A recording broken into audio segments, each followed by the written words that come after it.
ये तो attempted murder है। मैं मतलब YouTube पर अपने साथी के साथ प्रयास किया, कोशिश की और बहुत बुरा बर्ताव हुआ। कोई सपोर्ट किसी का नहीं। मैंने मतलब मेरी फादर से फाइट होती है इस बात पे, वो चाहते हैं कि मैं ये फील्ड छोड़ दूं।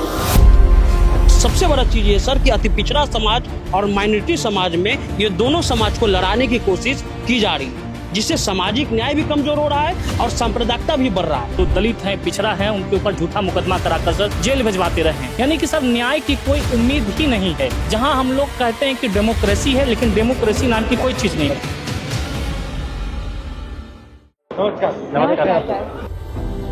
बताइए। हम लोग जो काम करते हैं उसका बेसिक है सोशल जस्टिस।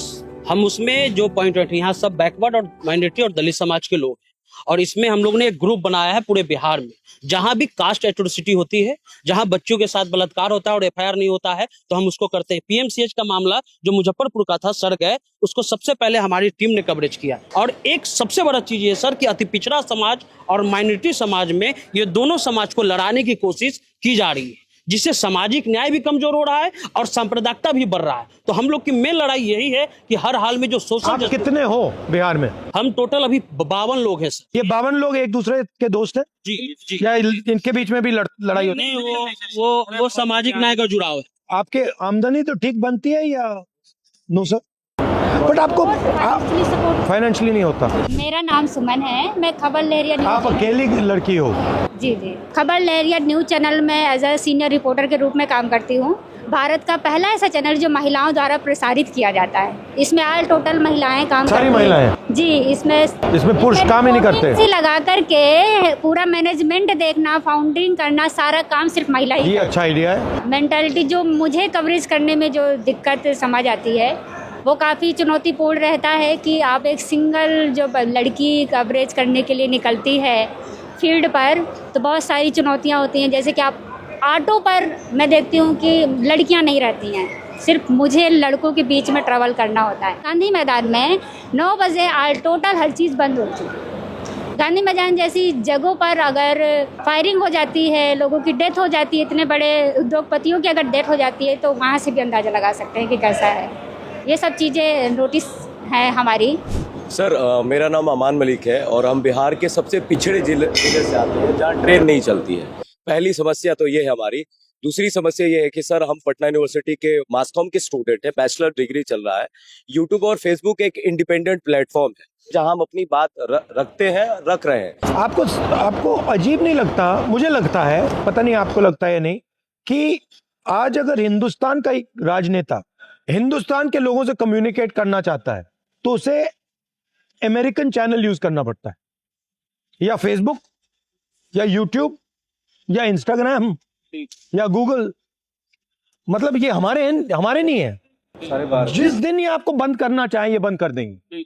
मेरा पूरा मतलब शैडो बैन चलता है। तो थोड़ा मुझे अजीब लगता है कि पहले क्या होता था, हिंदुस्तान के नेता अपने लोगों से डायरेक्टली बात कर सकते थे, फिर ठीक है मीडिया हुआ करता था, न्यूट्रल तो नहीं कह सकते बट बात तो दिखा देता था। अब मीडिया बिल्कुल नहीं दिखाता, विपक्ष की बात टोटली जीरो, खत्म। और जो यूट्यूब वाले हैं, फेसबुक वाले हैं, उन पर इनडायरेक्ट लगाम लगी हुई है। अगर आप लाइन से थोड़ा ज्यादा आगे गए लगा देंगे, बंद कर देंगे, शैडो बैन हो जाएगा। तो ये एक्चुअली देश के लिए खतरनाक है। पहले तो मतलब हमारे फाइनेंशियल क्राइसिस पर चोट पहुंचा, लेकिन उसके बावजूद जब हम चुप रहना नहीं सीखे या चुप नहीं रहे, तो वो जो है मतलब हम पर मुझे मतलब यह है कि हत्या करने की कोशिश की गई। ये कुछ फुटेज है सर, मुझे मतलब हमारे ही मित्र ने, क्योंकि वो एक ऐसी आइडियोलॉजी में वो घिर गए हैं। वो बहुत अच्छा इंसान भी बन सकता था, मतलब वो फ्यूचर पे देश के लिए भी काम कर सकते थे, लेकिन एक आइडियोलॉजी से वो इस तरह से प्रभावित हो गए कि उन्होंने मुझे अपना दुश्मन समझा। चूंकि मैं एक मुस्लिम समुदाय से आता हूँ। ये आप हो? जी मैं हूँ। के साथ ऐसा ही होता है? ऐसा ही होता है सर, जब भी जाते हैं। और ये हमारे साथी सन्नी भाई हैं, ये सारे लोग ही। तो इसमें केस हुआ? इस पे केस हुआ, 20-22 दिन जेल में रहे, उसके बाद बाहर आ गए। और हमने भी मतलब उसके बाद ज्यादा एक्शन लेने की इसलिए कोशिश नहीं की सर, क्योंकि बार बार कॉलेज। ये तो अटेम्प्टेड मर्डर है। हाँ, अटेम्प्ट टू मर्डर है सर। वो 20 दिन में बाहर आ गए और अभी भी थ्रेट मिलता है सर कि केस उसी से? हाँ उसी से सर, अभी भी थ्रेट मिलता है।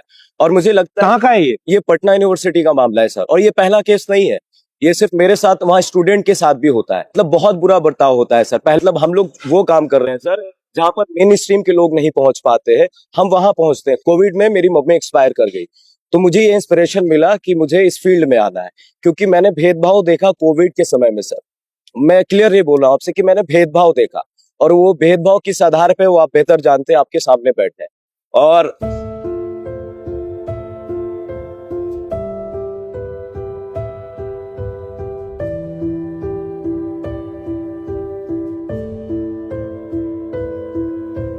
मैं अपने घर का सबसे बड़ा लड़का हूँ, और मैं मतलब YouTube पर अपने साथी के साथ प्रयास किया, कोशिश की, और बहुत बुरा बर्ताव हुआ। कोई सपोर्ट किसी का नहीं। मैंने मतलब मेरी फादर से फाइट होती है इस बात पे, वो चाहते हैं कि मैं ये फील्ड छोड़ दूं। वो होता है ना सर कि इंसान को बोलने की आज़ादी होनी चाहिए, सिर्फ लड़ाई आइडियोलॉजी की है, और जब हम बोलेंगे नहीं सर तो सुनेगा कौन।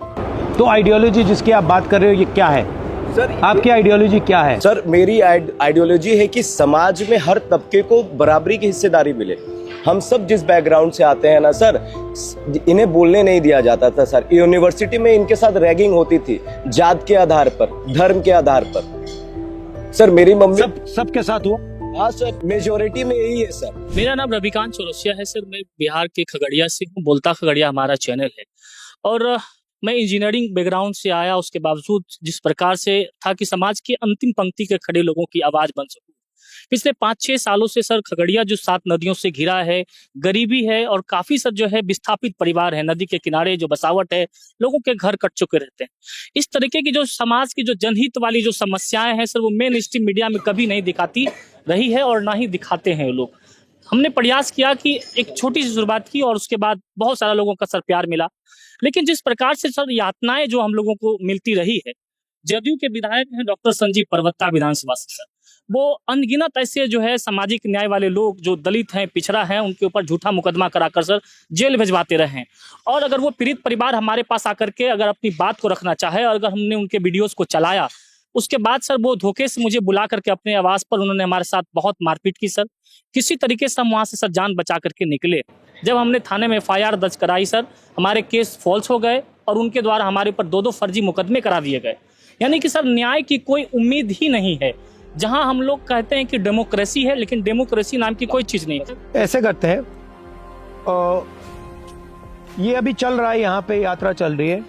आप 52 लोग दिल्ली में आके मुझसे मिलो, ठीक है? और फिर थोड़ी अच्छी तरह सोच के प्लान करके कि हम इस 52 को 100, 200, 500, 1000, 2000, 10,000 कैसे करें, और किस प्रकार से हम आपकी थोड़ी सी अगर प्रोटेक्शन हो, असिस्टेंस हो, जो भी, मैं बड़े वायदे नहीं करूंगा, बट किस प्रकार से हम कर सकते हैं उसके बारे में डिस्कस करते हैं। Thank you. Thank you sir.